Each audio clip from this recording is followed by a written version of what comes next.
why is acknowledging your successes so important? What happens when you don't? And how do you acknowledge your successes? Well, these are all questions I want to answer on this particular episode. First of all, let's look at why it's so important. Your successes are one of the elements that help you build your self-belief. And you'll recall from a previous episode that self-belief is one of the pillars for building your confidence. Now, why is it important to build your confidence? Well, the more confident you are, then the more your business will grow. The more visible you will be in the marketplace and in your area of influence. The more confident you are, then the more you learn. The more confident you are, then the better you'll be able to deal with difficult situations. And the more confident you are, then the more you'll be able to face challenges and see what's possible. So acknowledging your successes is so very important when it comes to raising your self-belief and in turn your confidence. But also acknowledging your successes is important for your customers and your clients. Think of it this way. If you wanted to climb Mount Everest, would you prefer to work with a coach that has already managed to climb Mount Everest or someone that has only read about it in a book? In your business, would you prefer to work with a mentor that has built multiple businesses or someone that doesn't have any business success to their name? You see, your customers or clients want to know your successes. They want to know what you've achieved. They want to know what you've actually overcome. That's why it's so important to acknowledge and own your successes. When you walk into a meeting, how different do you think you'll be if you walk in knowing inwardly that you're successful at what it is that you do and what your successes have been in the past, versus walking into the exact same meeting, being unsure about yourself and not really knowing, acknowledging and owning your successes? They're two very different characters. Now, it's not about having a massive ego about it, because having a massive ego will mean that your pendulum is out of equilibrium, and I spoke about the pendulum on previous episodes. But when you're walking into any situation where you're in complete equilibrium and have that deep inner knowing of self-belief, then that's a very, very different meeting. But society typically has us that we don't speak about our successes, especially in Ireland. There's that sense that other people don't want to see others succeed or do better than them. It's the difference between when someone sees a person driving an amazingly beautiful, expensive car and one person says, "What a beautiful car, fair play to the driver for being able to afford it," versus another person saying, "What a dick for driving that car. They must be doing something crooked or they're trying to compensate for something else." It's the same situation, but two very different reactions.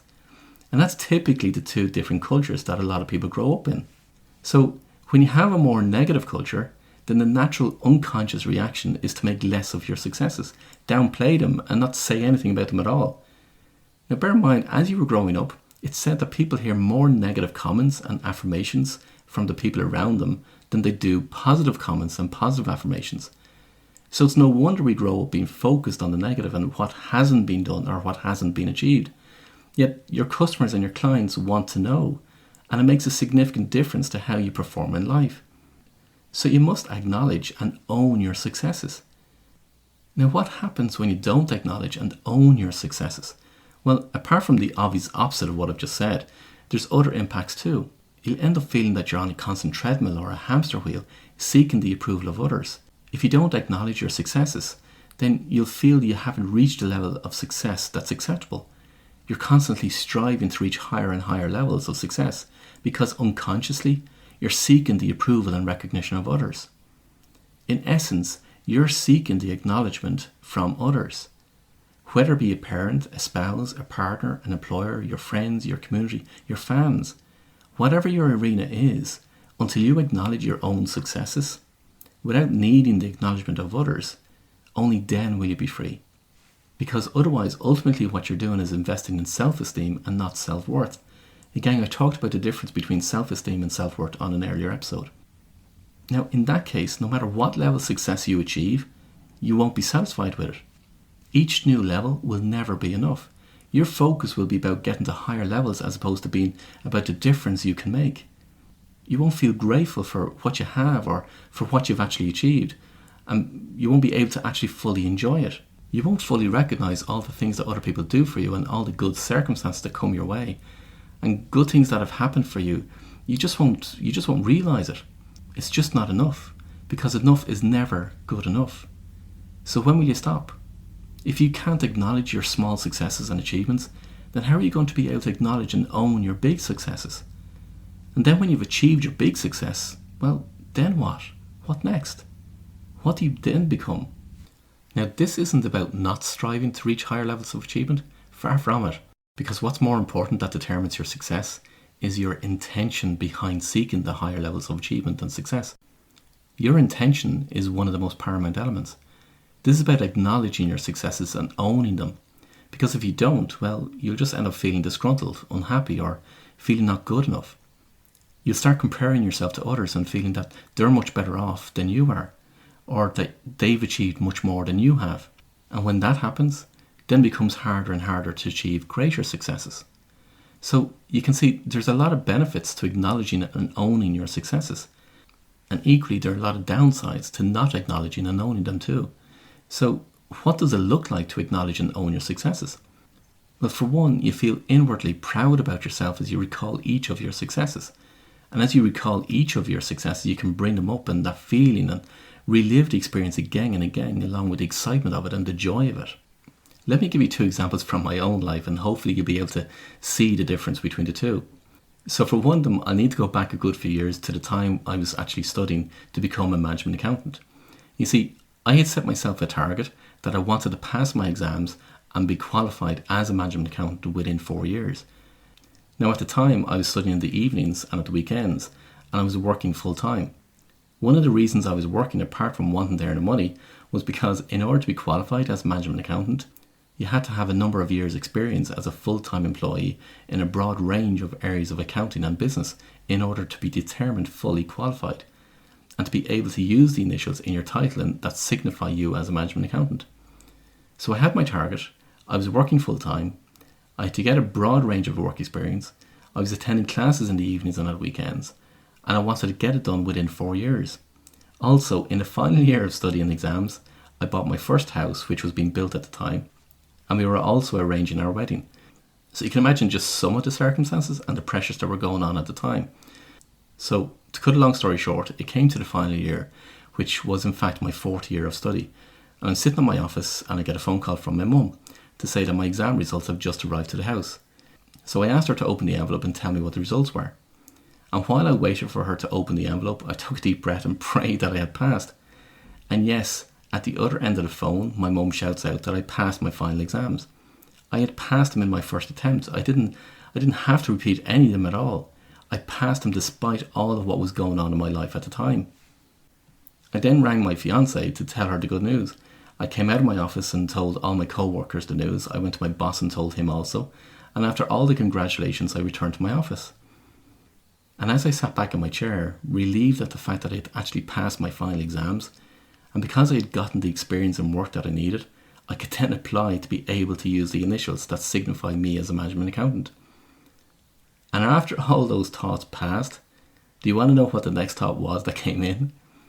No, it wasn't about how I should celebrate my achievement or to plan a big party and look forward to what the future might hold. And it wasn't about how I could go away with my fiancée and to somewhere nice and have an amazing holiday to celebrate. Nope, they weren't the thoughts that came into my head at the time. Do you want to know what they were? It was now that I had become a management accountant, how do I get to fellowship? I immediately went in my mind to think about what could I do next to become a fellow. In other words, to take the next level up as a management accountant. And while we had a small celebration, I can't even to this day recall the celebrations that we did have because my mind was on all the other things that had to be done. The house, the wedding arrangements, the work, the management, and more importantly, how do I become a fellow? And in the years that followed, that was my focus, which I managed to achieve in record time also. I don't even remember the celebrations. I didn't even acknowledge it within myself at the time, even though I worked and studied for 4 years. I didn't even allow myself to enjoy it. I just simply moved on to the next thing. Now let me give you a different example. And this example is one where I jumped out of a plane, with a parachute of course. And although it's a good few years ago since I did my jumps, I can still recall and relive every element of both jumps. I can relive the preparation, the walking to the plane, the joking on the way up in the plane as it's trying to reach the altitude, which seemed to take forever at the time, the pulling of the straps from the parachute as it tightened more securely by my tandem instructor behind me just before we moved to the edge of the plane. I remember me putting my legs out the side of the plane to wrap them around the underbody of the plane and feeling the wind against my exposed ankles. hearing the instruction to tilt my head back against the neck of my instructor and crossing my arms to hold onto the parachute harness. And then as we roll head first out the side of the plane, I remember the immense speed as we fall with the wind gushing up against my body and face. I can see the cameraman opposite as we descend, speeding towards the ground, then feeling the tap on my shoulder to indicate that the parachute is about to be released, and immediately feeling the pull from the parachute straps. And as we continued our descent and playing with the parachute, feeling the G-forces as we went into different spins and seeing the different landmarks on the ground, and then moving on and going through the light rain shower that felt like ice needles in my face to coming through it and feeling the wind. And as we descended further to closer and closer to the ground, hearing the instructor tell me to lift my legs as we came into land and so smoothly and gently land on the ground. It was such an amazing experience. And to this day, I can still recall every single element of both jumps. I still get a grin on my face every time I recall the experience. Now, do you notice the difference between the two experiences and achievements? At the time, I didn't acknowledge and own the achievement of passing my exams, getting qualified as a management accountant in the midst of everything that was going on at the time, versus the very different acknowledging, owning, celebration and enjoying the achievement of jumping out of a plane. You see, for many people, they too don't acknowledge and own their achievements and successes. You can probably recall for yourself some of what other people would have considered big successes in your own life, but for you, they're less so. So how do you begin to acknowledge and own your successes? Well, with every success, whether it be major or minor successes, you have to be in the moment as it's happening. Can you see how I described the two different achievements? In the first one, I described what happened, a series of actions and thoughts. Whereas when it came to the parachute jump, I described what I saw, what I heard, what I felt, as well as everything that was happening. I was able to recall all the detail. I could give you even more detail, but then this episode would go on for hours. Difference was I was fully present in the moment. I was experiencing, as opposed to consciously thinking, because once you're consciously thinking, then you're not being in the moment. Next, you have to acknowledge to yourself what you have achieved, and again, whether it be major or minor successes, or whether you got help from others or not. If I didn't get help from my tandem parachute instructor, then it's unlikely I would have had done the jumps. It's okay to get help. When you acknowledge to yourself and you're doing the achievement for yourself instead of for other people, or trying to please other people, or trying to seek the approval from other people, then it's much easier to acknowledge to yourself what you have actually achieved and your own successes. The next thing is to become sensitive to each one of your senses when you achieve something. Again, you'll recall how I was able to describe nearly all of my senses, what I saw, what I felt, what I heard, and even if I was to go deeper, I'd be able to tell you what I tasted and what I smelt, like the smell from the airplane engine fuel. The more sensitive that you are to each of your senses, then the more present you are in the moment, and therefore the more you're being in the moment. Then when you're able to pull all those senses together and be fully in the moment and acknowledge to yourself what you've achieved, then that's when a very different feeling and energy washes over you. That's when you really own it. That's when you've fully acknowledged and owned your achievements and successes. The next thing is to keep a record of it. It doesn't have to be a detailed description of the moment, just a list of your achievements. Because if you've done the exercise correctly, you'll be able to recall the full experience of that moment in your mind and relive the experience whenever you want to. I can't tell you the number of times I've relived my parachute jumps. Even though I've done only 2 jumps, it feels like I've done thousands of them. That's how much you'll be able to recall every moment and every element of your achievements. Now, when you have a list of your achievements, keep it handy. Have it on your smartphone or on your laptop. Have it so that you can access it easily and add to the list. The reason being is that it's very easy for us all to forget what we've actually achieved in life. We discount what we've achieved, we don't own them, and we're focused on the next achievement to strive for. So having a list of your achievements and successes is a good reminder to look back on to help you and build your self-belief. Then the next thing is to go back over your whole life and begin to list down all of your achievements, no matter how big or how small they are, the majors and the minors. List them all out. Then when you make time for yourself, go to the ones that are more significant for yourself, close your eyes and try and get back into the moment of that achievement or that success. And then start to identify each second by second what each of your senses were picking up at the time in that moment. And when you have all your senses back in that moment, you can then be back in that moment in your mind's eye. And you can then acknowledge and own the achievement or success for yourself. Then when you get a very different energy and feeling wash over you, you know then that you've actually owned the achievement and success. And if you want to, a bit like the way you'd turn up the sound and the colours and the brightness on your TV, do the same while you're reliving your moments of achievements and successes. Turn up each of your senses in what you're seeing, what you're hearing, you're feeling, you're tasting and you're smelling. Try and fully relive the experience and be in each of the moments, and turn up everything in full Technicolor and surround sound. Then when you've done that, determine how different you feel, not only about your achievements and successes, but about yourself too. Because amongst other things, what you'll find is that you'll feel happier, more content, you'll be standing and walking taller, you'll feel more confident, you'll believe in yourself more, and you'll be ready to face the next challenge. But please don't be like other people that just listen to podcasts. You have to do the exercises and take the actions for it to really be of benefit.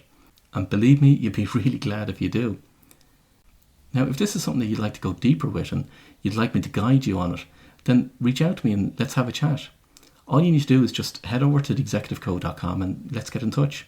And I'd also love to hear from you and to find out if this podcast is actually a benefit for you, as well as if there's any other particular areas you'd like me to cover.